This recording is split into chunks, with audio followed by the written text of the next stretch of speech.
Ladies and gentlemen, welcome to today's edition of Press Hour. We are still living with the scars of the October 12 post-electoral violence, destruction, wanton destruction in many areas, death, loss of human life. We are asking on Press Hour today, do we need to go that far just to destroy what we want to build? Just to destroy what we have already built? For what on earth should that happen? Is there any reason why we should destroy?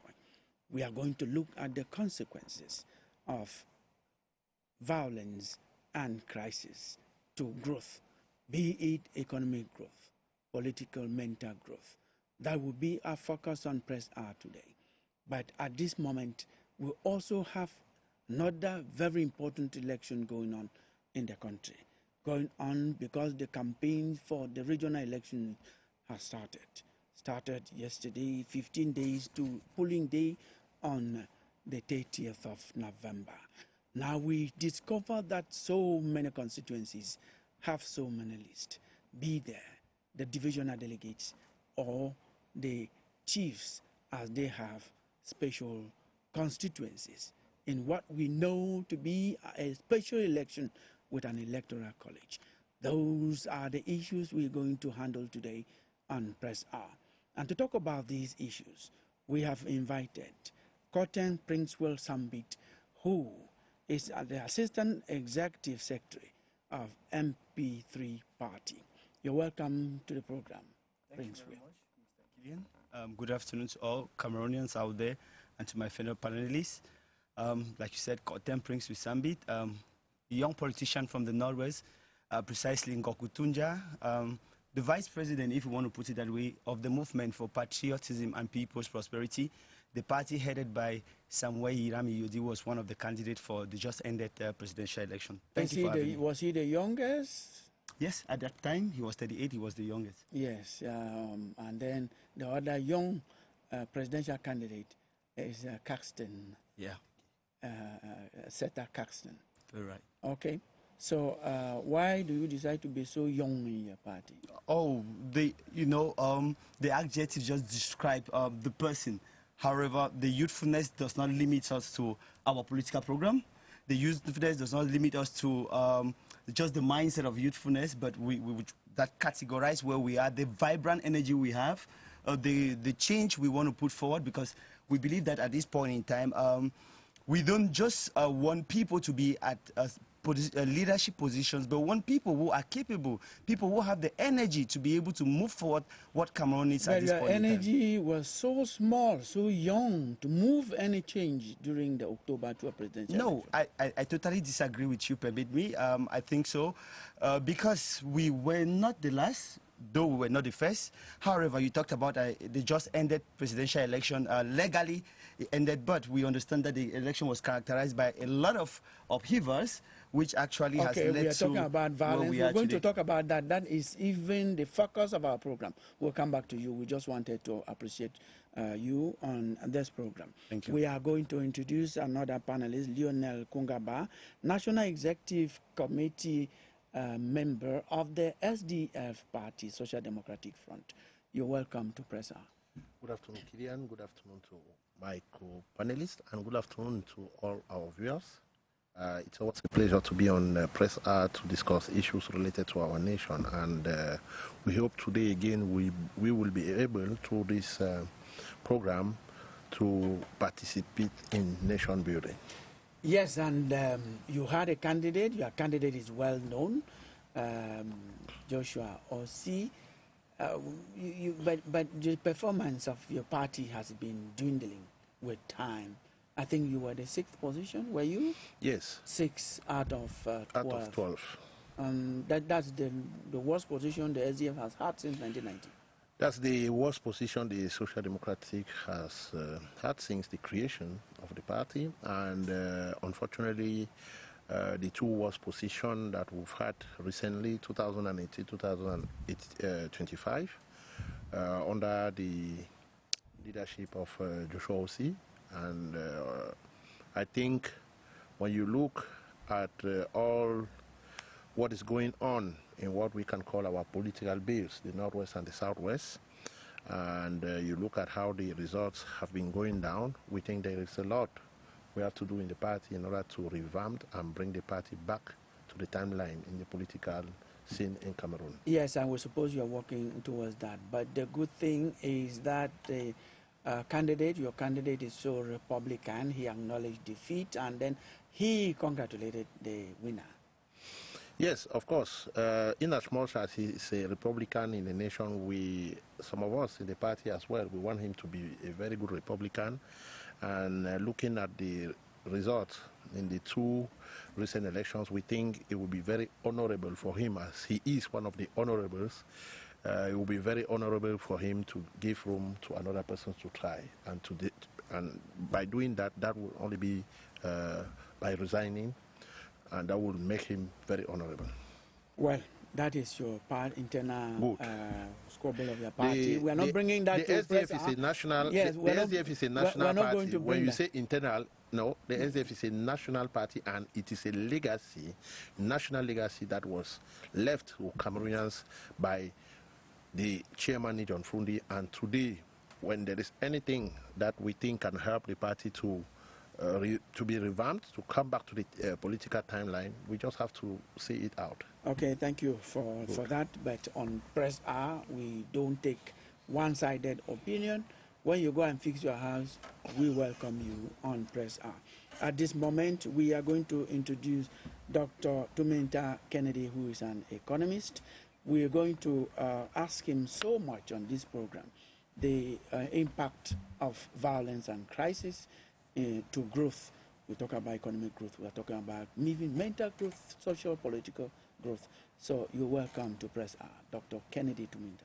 Thank you very much. It's always a pleasure to be here, and most especially to discuss with these distinguished panelists, senior journalists, as well as representative of renowned political party. But most especially, it's very important for us to discuss on the impact of post-election violence on our socio-economic development and growth. Thank you so much, Dr. Tumenta Kennedy. You talked about senior journalists. We have two here who are publishers. I think as a journalist, if you own a media organ, a newspaper, then you should be at the most senior position. And at this time, meet Lucas Teneng Chefo, who is the publisher and editor-in-chief of the Reporter newspaper. You're welcome, Lucas. Good afternoon, Gideon, and thank you for always bringing journalists to Press R, because actually, you know, the program is, as you always have problems with other people saying that you don't often bring journalists, you bring journalists and you bring experts, so that experts and journalists can enlighten the community, can enlighten Cameroonians.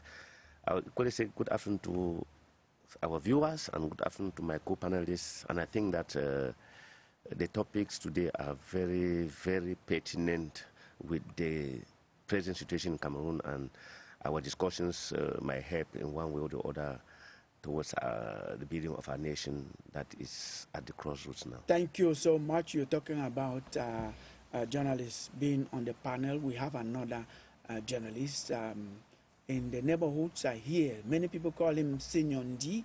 Senyon D. Eugene D is the publisher and editor-in-chief of News Watch newspaper. Welcome to Press R. Thank you, Killian. Good afternoon to you. Good afternoon to fellow panelists. Glad meeting my good friend Lionel again after a very long time. We haven't met because of his political activities. And then good afternoon to our televiewers out there, especially those that are watching us all the way from Donga Mantum. That has 2 lists for the House of Chiefs. I want to send particular greetings to the Fon of Kambe, who is leading one list, and then the Fon of Chup, who is on another list. Good afternoon to all of them. Yes, we join you to greet all the traditional rulers, especially the first class, second class traditional rulers in Cameroon, who will be voting on the 30th of November for regional election. And that is one of the topics that we're going to handle on Press R. But before we get into that, Press Review is our pay setter on Press R. And Bawe did the press review. He read through the newspapers for Press R.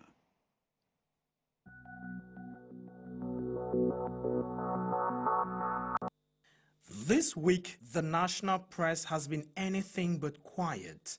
Long after the swearing-in ceremony and the post-electoral tensions that swept across the country, newspapers continue to prop the aftershocks, reminding readers that the political dust may have settled, but the story is far from over. The Median opened the week with coverage of Minister Paul Atanganji's appeasement mission to the Adamawa region, describing the visit as a direct instruction from President Paul Biya aimed at restoring calm and reassuring the population. Picking up that thread, Cameroon Tribune in its November 12 edition notes that calm is gradually returning to the three northern regions.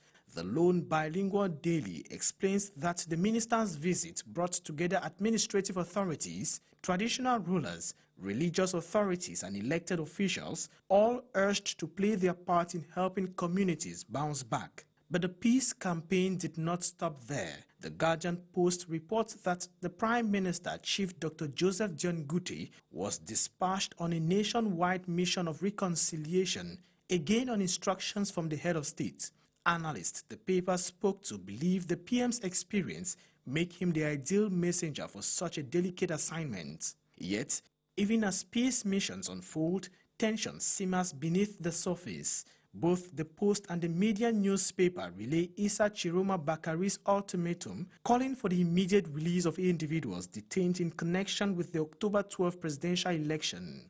Meanwhile, municipal updates shift the conversation to the northwest and southwest regions, emphasizing the consolidation of peace and urging the nation to embrace community dialogue as a pathway to lasting stability.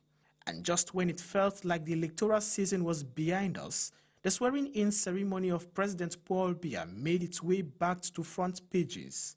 On November 10, Cameroon Insider declared that the president now sits firm at the helm of the state, characterizing his new mandate as a moment where bold promises meet eager expectations. Cameroon Tribune followed closely, dedicating its Monday's edition to the president's commitments towards youth, women and national order. By Tuesday, the newspaper peeled back the layers of urgent challenges awaiting action, from health care and education to women's empowerment and the unending battle against corruption. A similar presidential narrative spills onto the front cover of the Median, reinforcing the sense of leadership entering its new term under heavy public scrutiny. But not all papers speak in one voice. The Herald Tribune takes a strikingly bold stance, questioning President Biya's 43 years in power and asking whether he remains the man of yesterday, today and forever. Political speculation intensifies as the Guardian Post, Cameroon Echoes and the Median all hint at an imminent cabinet reshuffle. The Guardian Post goes further, imagining a new political architecture featuring a vice president, possibly an Anglophone, and a prime minister from the north. The Median wonders aloud whether the president will continue with the same theme, given what it describes as popular indictment and rejections. Away from politics, the Sun turns its spotlight towards education, celebrating the relaunch of PhD programs and ENS direct recruitment studies, a move the paper believes will significantly boost the sector.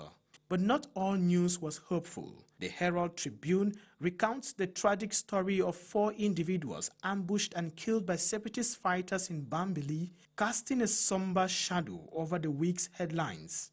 And finally, the week closed on a spiritual note. As the Presbyterian Church in Cameroon marked its 68th anniversary, the Advocate reports that the moderator of the PCC, the Right Reverend Mickey Hans Abia, urged Christians to navigate the fast-changing digital era with wisdom, faith and responsibility. Viewers, those were the stories shaping your newspapers this week. Thank you for spending your hour with the press.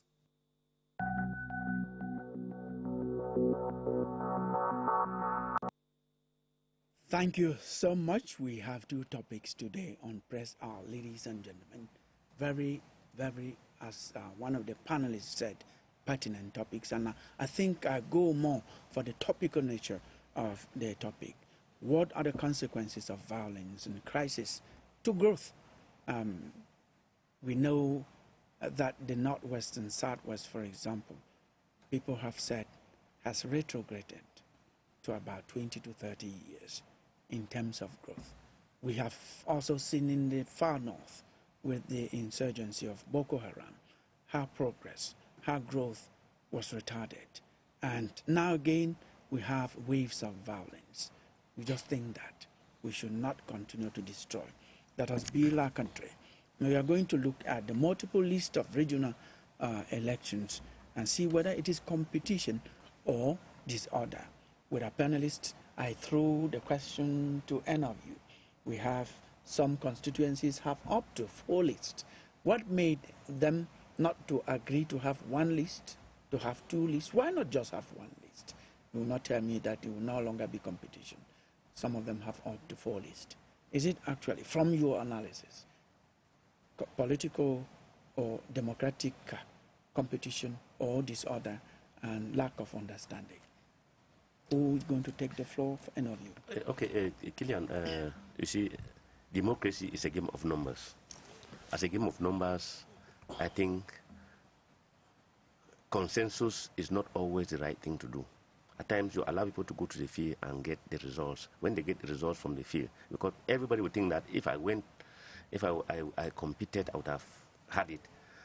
Allow people to go to the field and compete. But what I know that is obtaining is that you have what we call political godfatherism. In political godfatherism, some people think that they have to control the base, and the regional election is about controlling the base. Controlling the base, people will decide to pit others against each other because, don't be fooled, our political elites are never united. They might outwardly look united, they are never united. Each person wants to have control. And these are the people who are sponsored several lists in several places. They choose their particular people to go and represent their interests. So, and what even bothers me is the issue that traditional rulers are competing against each other.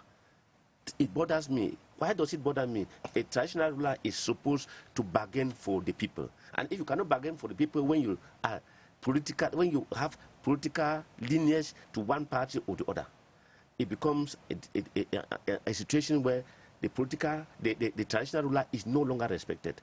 If I stand election with my phone and I defend my phone, I don't think he can have any leverage over me any longer.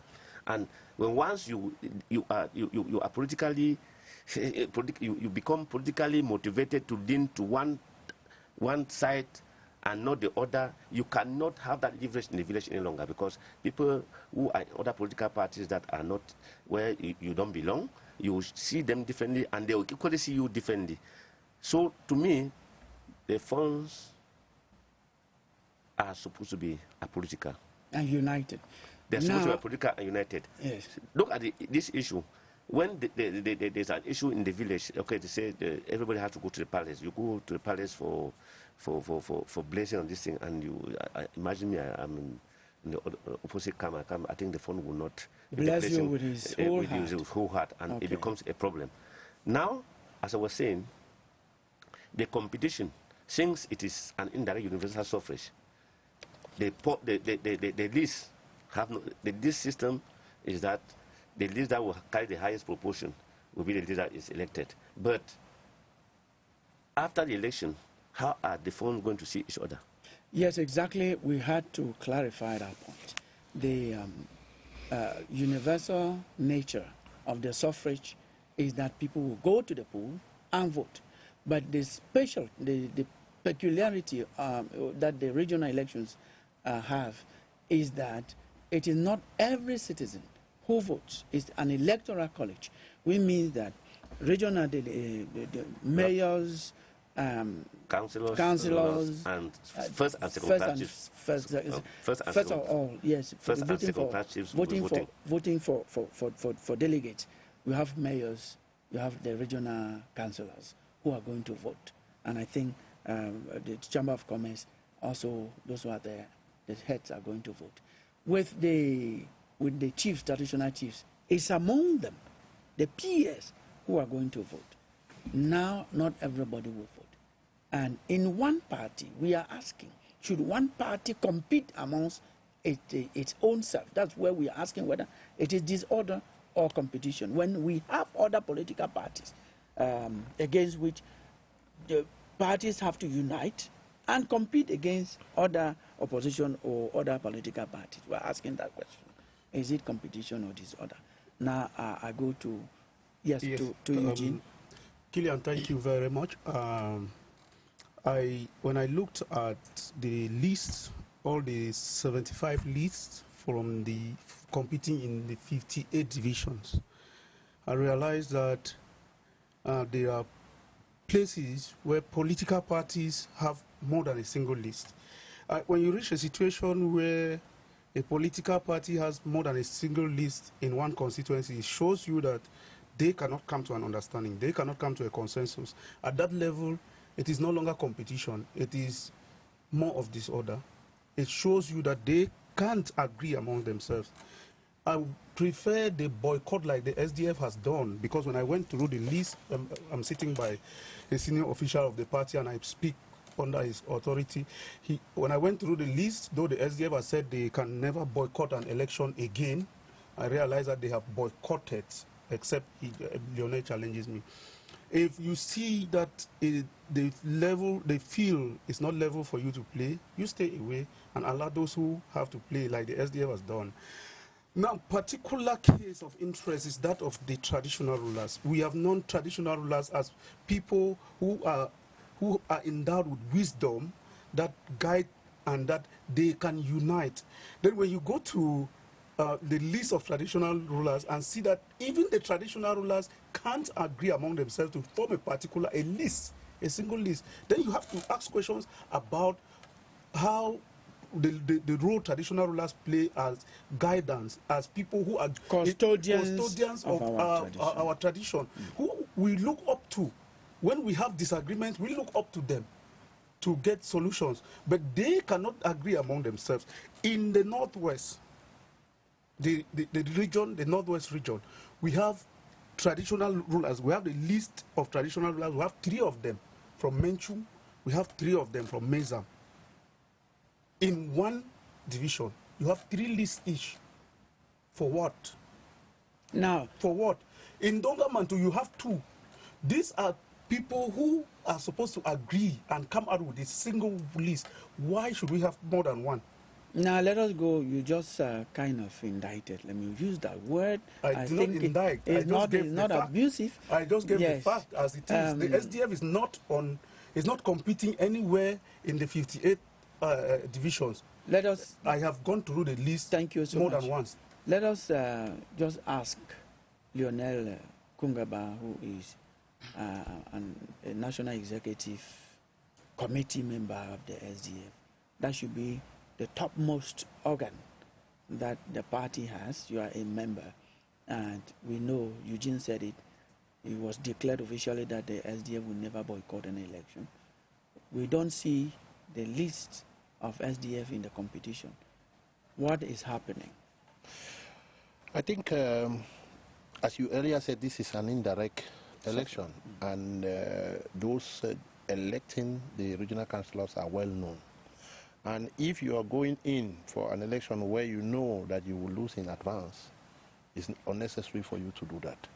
I will take an example. I will take an example of the Western region, where we had a full council, that's Bafusam 1, which is made up of 61 councillors.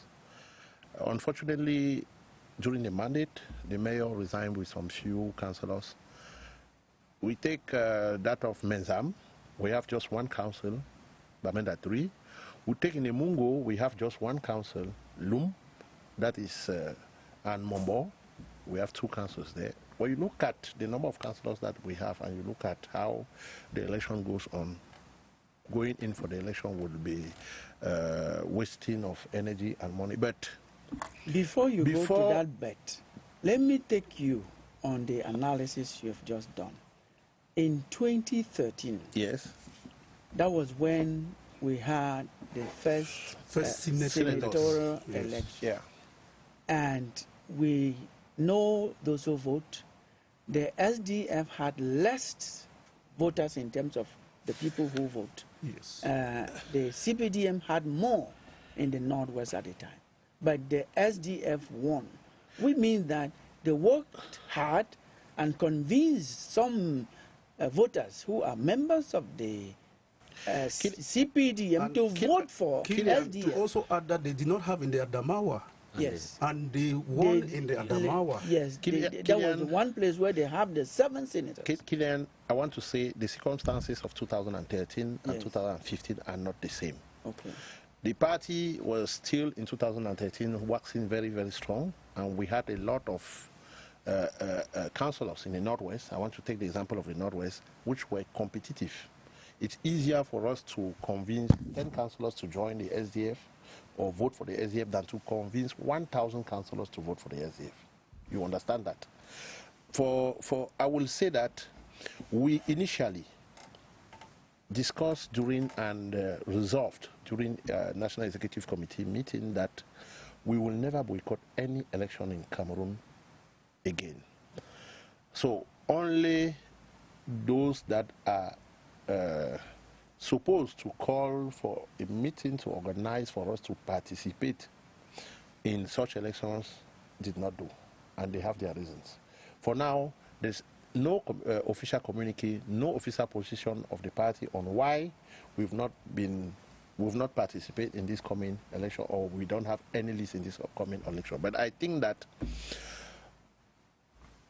the party was more focused on the presidential election, and as we are focused on the presidential election, the electoral body for the regional election was called up, and that's what happened. Well, we allow the public to analyze that, but we know that you have come back on your word, and it's a serious problem. It's not just 1 minute, because 1 minute, I give you 1 minute, you want to react, and then I go to Prince Will. We have to switch topic. Yes, Killian, what I'm saying is that the presidential election, the regional election are leading up to municipal and legislative elections in 2026, which means being on the field is already an impact. Being absent on the field is equally a negative impact. Because I think, like in Bamenda, the SDF has a council, Bamenda 3 council, and what says that if they tender a list in Bamenda, they could not win. And what says that if they tender a list, the mere fact that they ought to have been on the field is preparing for other elections. Now, when you are absent and you come at the tail end just to enter a race, I think you have lost something. Yes, the FSNC came up from almost nowhere and scored 35% in the presidential election. We're just saying, well, you should organize something for us to say, cry the beloved SDF. Now, I'm going to ask you, Prince Will, to react to this. Is your party, MP3 party, participating in the regional election? Unfortunately, not this time around. Maybe next time. What is the reason? Your steam, your usefulness? The MP3 political party was registered for legalization in 2019, but we know the condition we find ourselves in Cameroon, and we're only legalized on the 9th of November 2023. No, you went in for the presidential election. That cannot be a complaint. You went in for presidential election. Mr. Killian, it cost us a lot of prejudice. I don't want to go back to it now, because we went in for the presidential election under the banner of another party, which had the opportunity to run for the 2020 municipal and legislative elections. If we were legalized before 2019, by 2019, at the time we deposited for registration, I think that would have been able to run, but unfortunately we did not. Okay. Well, not to cry over a spilled milk, we hope that next time we'll be able to go to now, your opinion on whether the multiple lists constitute competition or disorder. Your point. Yeah, thank you. You know, the Electoral Code has not said anything concerning, has not given any prejudice concerning multiple lists. And it didn't say anything openly. So we want to look at it. The Electoral Code allows for multiple lists. That's why I say yes, exactly. It doesn't ban anything, it doesn't refuse multiple lists, so it accepts it. Which we want to say that multiple lists may reflect political diversity in its positive side. It may also reflect that people actually want to express their different choices, variety of choices. But now, it may also, we want to look at it on the other side, if it's a discord, because at the point in time it can be a discord where you have multiple lists, I want to take a demonstration for the two. When you look at the list of traditional chiefs and a list of divisional representatives, you realize that with a list of traditional chiefs, I would take, for example, Nyong Efumu, you have 3 lists, which all of them are from the same political party. You have Leke, you have 4 lists, all of them are of the same political party. At this point in time, you see that it's not about political variety, it's not about choices, but it's some sort of how discord that they have, some problems they had at the level of their internal party. But now, if you look at the divisional delegates, you realize that, for example, you take Njarem, you have 2 lists, but 2 different political parties. Exactly. That now reflects political variety, it reflects competition, it reflects choices. When we want to look at it from these 2 angles, you realize that at the point in time with the level of the chiefs, it looks more like discord, and it pushes some of us to push and ask more questions. Example, from the chiefs of the north, from the northwest.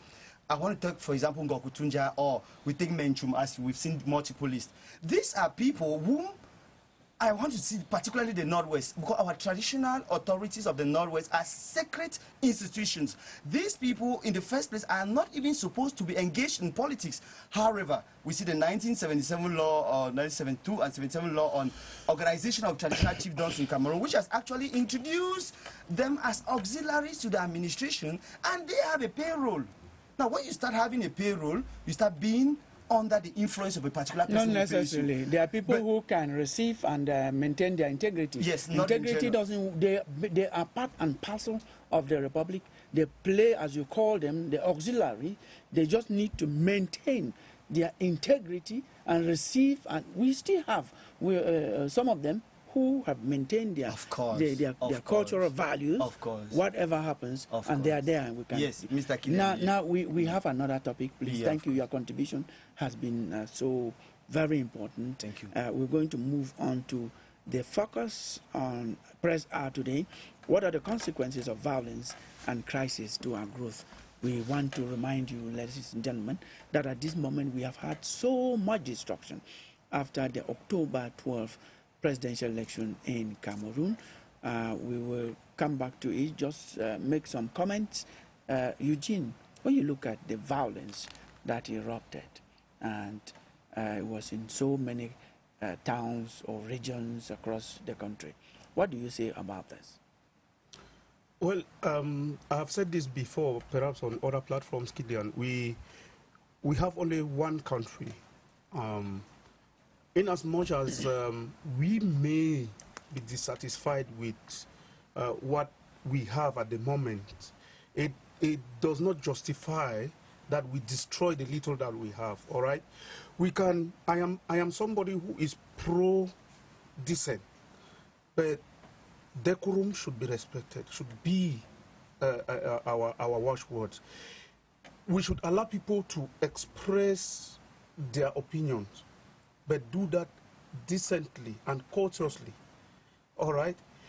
True, we are not happy with the election, but when we are not happy with the election, should we go and burn a council hall?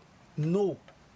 If we are not happy with the election, should we go and burn a tribunal, a courthouse? No. You burn a courthouse, there are people you send to jail because you have burned the records. There are people who will be a danger to society, that they will come out of jail because of the same records. All right? So you see that you who is burning, you may not know that it will affect you. Imagine that I go and burn a courthouse, and there is a hardened criminal whose case file was in that court, and then it had to be heard. Now, because they cannot trace the records, we don't have, we don't have evidence, proof. So we go to court, and then that hardened criminal is free because I burnt that. And then the hardened criminal comes and attacks me and kills me. Who is the loser here? You yourself, caused. Yes. What I'm saying is, we should be able to express our dissatisfaction with whatever, but we should do that with some level of respect. And also, we should have our administration accompany. I was very, very, very happy when I saw one administrator, I don't know whether it's SDO or DO in the West. Babutos. Yes. SDO. When people came out, he said, okay, I am here. I'm here for you. Let's move. Since you want to march on the street, Alonzi, let's go.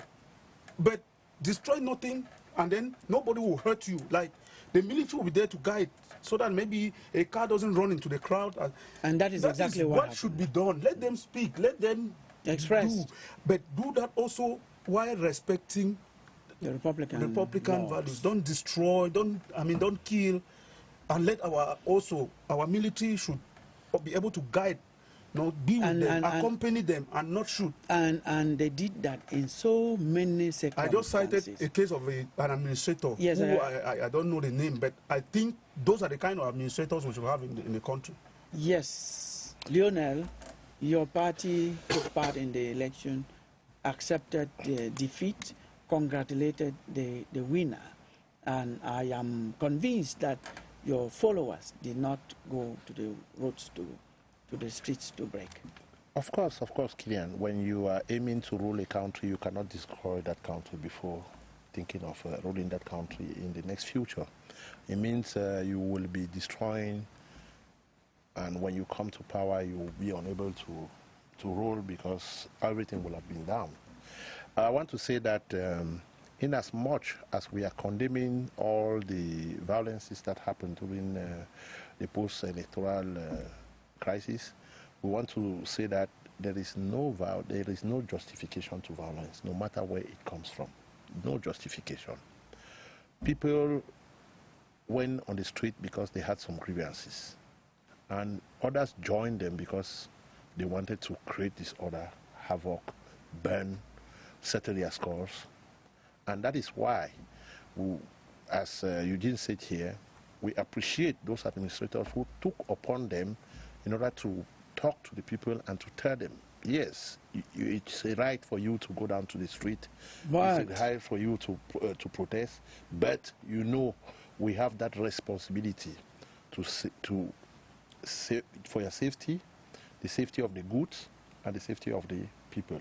Thank you so much. I think as this period, because many people, many young children were arrested, and when you look at some of the videos of their interrogations, some didn't even know why they were going down to the field. Exactly. Thank you for that. Before you speak, I went around the country with you, Lucas, with the Minister of Territorial Administration, Paul Atanganji. He carried a message of appeasement. He also wanted to go and tell those who still want to come up and break that no, it is not time for that. If you did that, you'll be held responsible. Your experience, just a few minutes, because we want to look at the consequences, especially the economic consequences. What did you discover? We noticed that 3 people died in Garwa, 4 people died in Bedwa, 13 people died in Douala. And this is really regrettable that we got to that level. Yeah, in most of the places where the people died, there was a confrontation between forces of law and order, and what we call legitimate defense can lead to the deaths. But what I saw is indescribable. The level of destruction is indescribable. At times when we watch things on television or just listen to things, but when you come face to face with some of the realities, like in Manjo in the East region, what I saw, the destruction of the council, with records that are dated 1958, you've destroyed a whole generation. People, people's nationality you can no longer determine now. The people, their documents are totally missing. They destroyed the deal's office, destroyed Lekam. Imagine that you were protesting against election and the records are in Lekam. You are supposed to protect Lekam and make sure that okay, we've protected you. We want now to verify the record to see whether we won or did not win. You go and destroy the same records that you are protesting against. And what I realized, Kilian, in the East, because when in the East region and even in the littoral, the things were circumscribed to particular places where particular people are residing. You understand?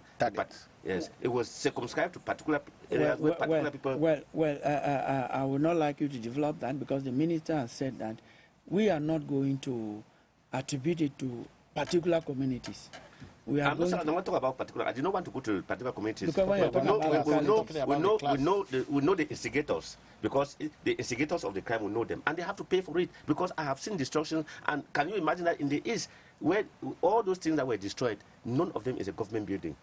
Government was renting those things from the individuals. And I heard that two of those guys who had the building, the person who has the council that was destroyed, and the person who had the deals office that was destroyed, is still not recovering. Okay, the shock. The shock is still not recovering from the shock. Okay, now let us, we're going to give the rest of the time, well, almost half of the time left to Dr. Tuminta Kennedy, who is going to try to measure the economic impact of this. But he will come in after the Minister of Territorial Administration. What we're going to hear him say the day yesterday in the East in Manju is the same message he has been carrying to the Adamawa, to the far north, to the north, to the littoral. He will go to Bafusam and the West region and to others. Let us just get a bit of what he's been carrying around.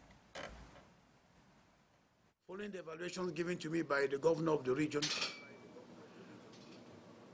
this beautiful region had witnessed scenes of wanton destruction of private and public property. We saw a lot of offices. The GEO's office was burnt. The electoral office was burnt. The mayor, his building was completely destroyed, with a lot of documents, birth certificates, marriage certificates, and other important documents. I want to state it clear that the criminals will pay for their crimes. And this irresponsible politician who instigated all these acts of violence shall be held responsible.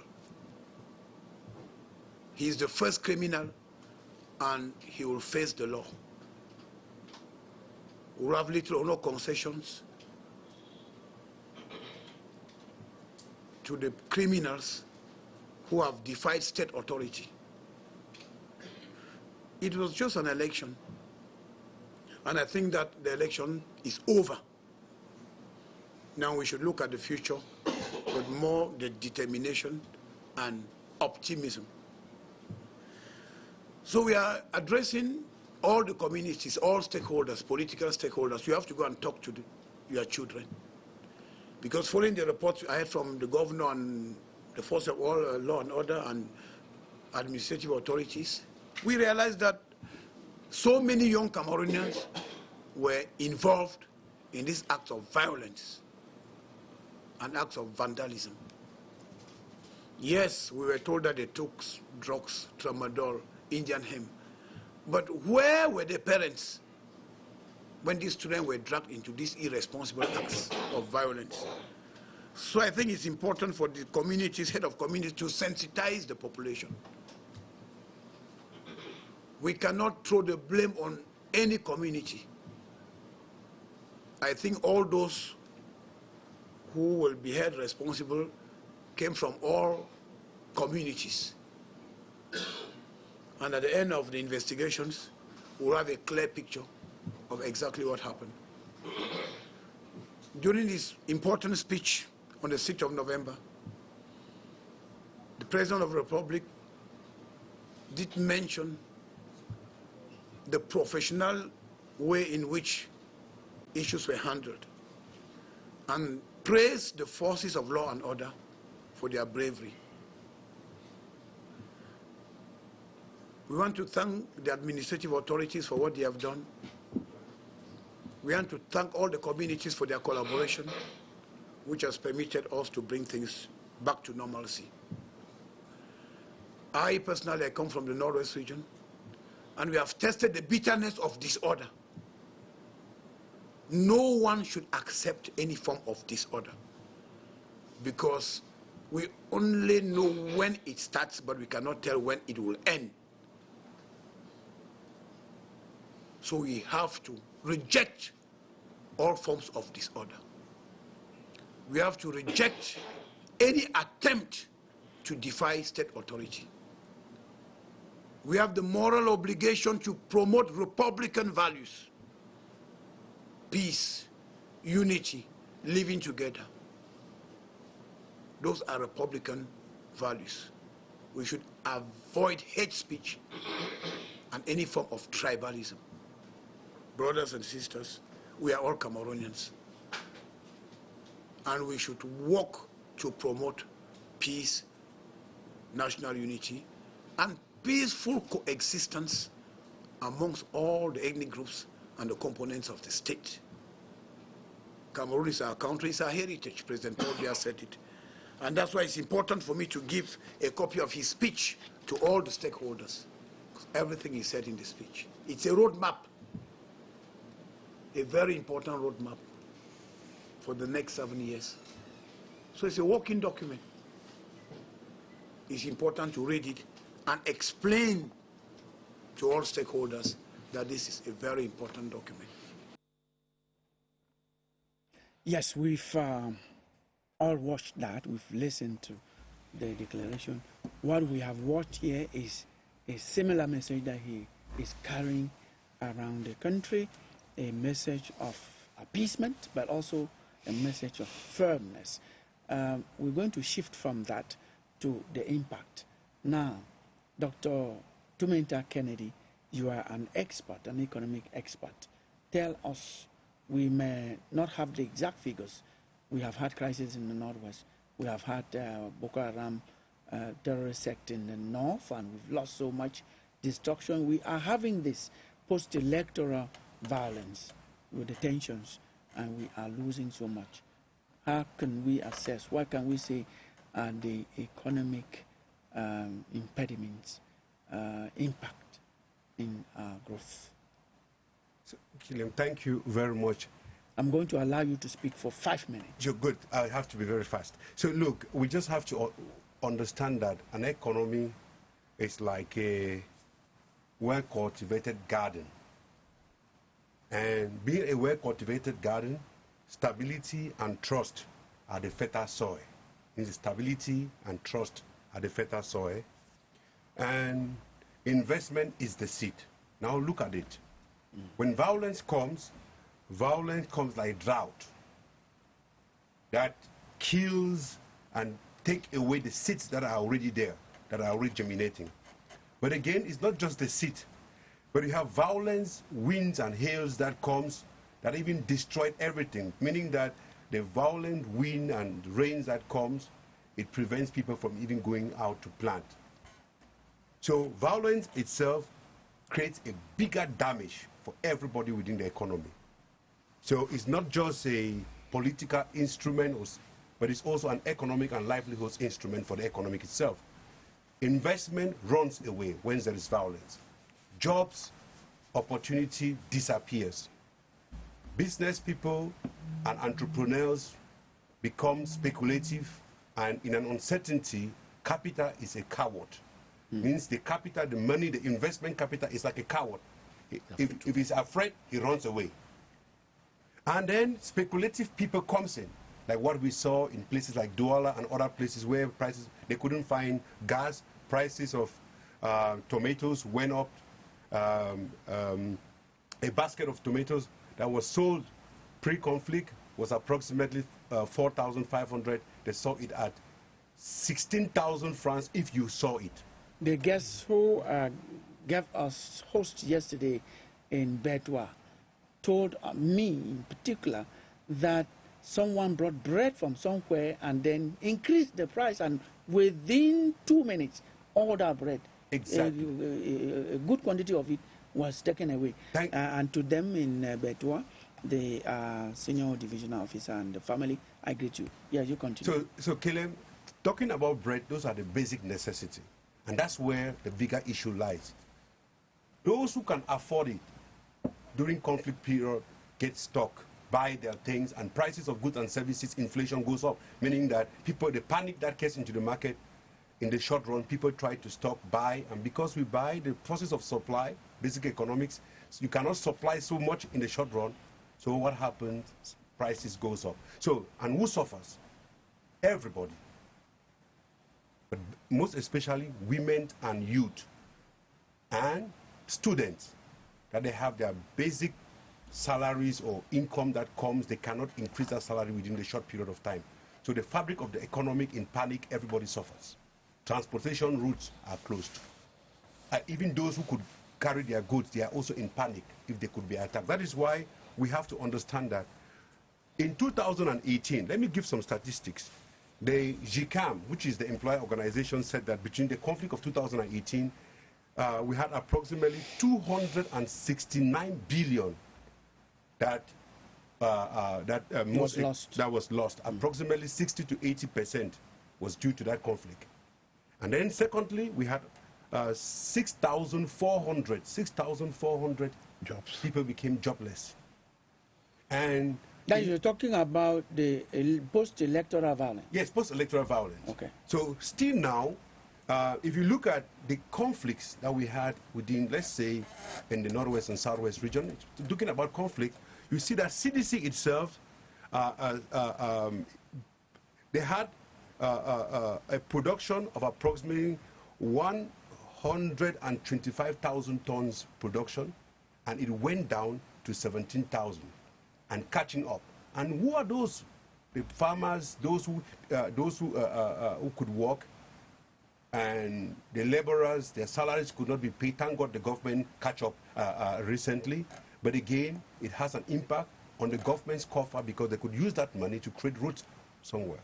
And as they rightly said, to create roads, to create hospitals, to you see, build schools, some of those places that were burnt, they placed a bigger foundations in opening companies and fostering entrepreneurship. And if you can't get your birth certificate, you can't get your papers, legality, there's non-conviction documents, you can't open a company. And we are now moving towards formalization. So let me learn. The another issue that we need to know is that 80 to 90% of most of the jobs in our economy takes place in the small and medium-sized enterprises, and jobs are in the informal sectors. So we have what is called solopreneur. Solopreneur means most of the small and medium-sized enterprises are owned by individuals, according to the Ministry of Small and Medium-Sized Enterprises. So, and these individuals plays a bigger role in the social safety net, taking care of their families, sending their kids to school. And once these businesses are closed, even just for 1, 2, 3 days. Just for one day, not even 2, 3 days. Yes, the impact is enough. Thank you. So what I wanted to say is that the impact, you have it at productivity, you have impact on employment, cash flow. You have it on taxes, the government's tax revenue. Because so in all, we should look for a way not to have violence. Exactly, and I think that Cameroonians are aware of that we need to figure out other ways of expressing our dissatisfaction instead of burning down and rendering our neighbors unemployed. Thank you so much. We don't have so much time left. We're going to take the microphone around the set, beginning with you, Lucas. Because I cut you short. What do we take home? This is the moment we say the way forward. The way forward is for us to love each other, love one another, because most of these things, because most people are talking peace. Crisis come because of lack of love.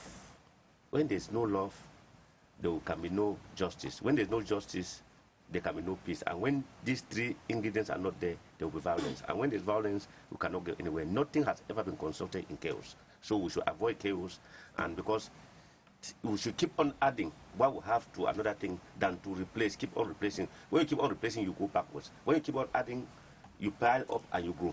Yes, Lionel, what do you have to say? These people who came out and exaggerated, because that's what I call it, we have all accepted that people have to express their disgruntlement, their dissatisfaction. Now they came out and broke the law. Killian, we will not encourage citizens to break the law, to go against the laws that govern our nation. But we want to say that people have been saying it, there is no peace without justice.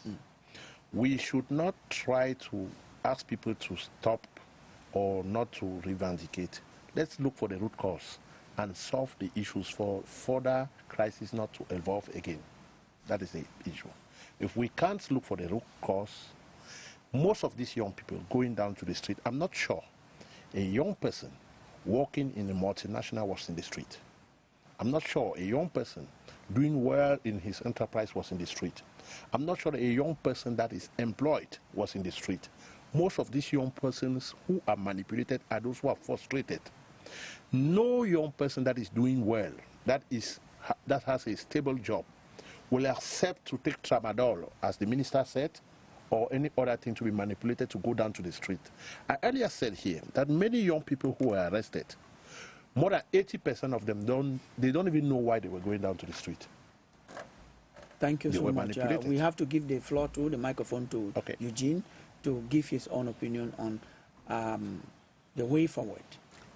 In as much as we are saying violence is not good, I want to tell the authorities we can prevent what makes them go to the street. All right?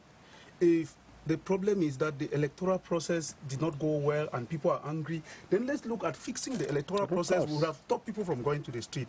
If the problem is that prices are soaring and people are unable to meet up, let's look at how to reduce prices. We'll stop people from going to the street. So let's try to let the authorities take their responsibility. All right? The citizens have to know the truth, for instance. Who has to tell them the truth? The truth has to be told by journalists. It has to be told by the media. How can the media tell the truth? By being free, allow them to be free, practice well.